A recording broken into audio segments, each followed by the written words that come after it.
Hey everyone, welcome to Hatchways. Hatchways is one of my favorite places to go during COVID. It's actually right here next to the EY office in Victory Park, Dallas, and it's a co-working space that has a pretty fun atmosphere, lots of plants, and I actually get to see some of my co-workers from EY, and we all socially distance and catch up and talk to each other, which has been really fun. But I want to talk to you a little bit more about how I have been a problem solver at EY.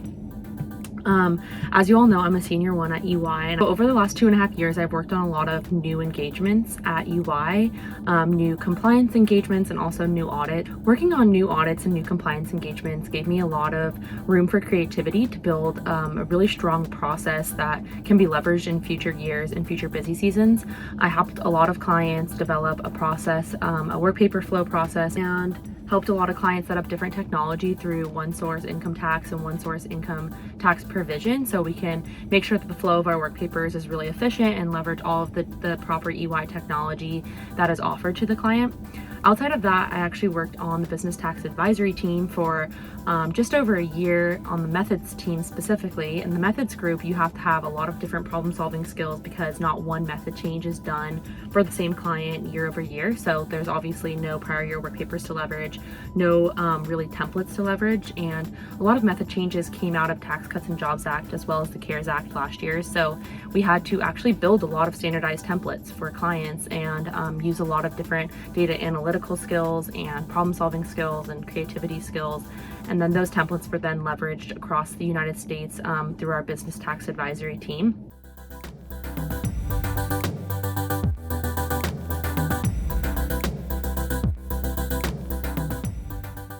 On the business tax advisory methods teams, we work with a lot of PBC data, and we have to manipulate all of the data and put it into a more standardized form and a more readable form so that we can apply the different methodology of the tax method change that they're making.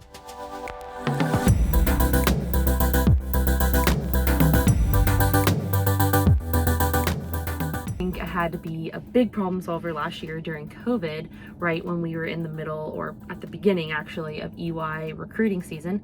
I'm very involved in EY recruiting for the US West and specifically for a few different teams in the Texas area.